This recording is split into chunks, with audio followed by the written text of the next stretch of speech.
ভোলার দৌলতখানে ইলিশের অভয়াশ্রমে মাছ ধরা নিষিদ্ধকালীন সময়ে নিবন্ধিত জেলেদের মাঝে সরকারি খাদ্য সহায়তা প্রদান করা হয়েছে। সোমবার সকালে উপজেলা মৎস্য অফিসের আয়োজনে ১,৮০০ জন জেলের হাতে এই খাদ্য সামগ্রীর প্যাকেট তুলে দেওয়া হয়।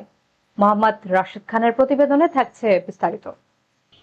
ইলিশ সম্পদ উন্নয়ন ও ব্যবস্থাপনা প্রকল্পের আওতায় ভোলার দৌলতখানা জেলেদের মাঝে বিশেষ খাদ্য সহায়তা বিতরণ করা হয়েছে।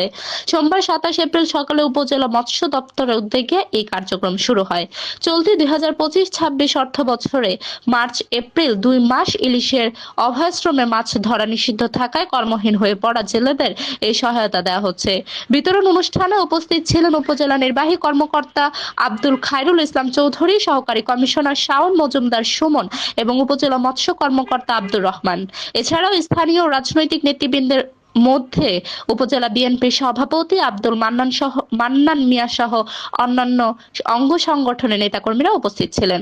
উপজেলা প্রায় ১৮০০ জেলে পরিবারের প্রত্যেককে দেওয়া এই খাদ্য সহায়তার প্যাকেজে রয়েছে ১০ লিটার সয়াবিন তেল, ১২ কেজি আটা, ১৬ কেজি আলু, ৪ কেজি ডাল, ৪ কেজি লবণ এবং ৪ কেজি চিনি।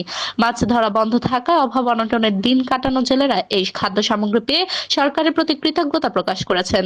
সংশ্লিষ্ট কর্মকর্তারা জানিয়েছেন, ইলিশের উৎপাদন বৃদ্ধি এবং সম্পদ রক্ষায় জেলেরা যাতে কষ্ট না পায় সেই লক্ষ্যেই এই পুনর্বাসন কর্মসূচি বাস্তবায়ন করা হচ্ছে। পর্যায়ক্রমে উপজেলার সকল নিবন্ধিত জেলের কাছে সুবিধা পৌঁছে দেওয়া হবে বলেও জানান তারা।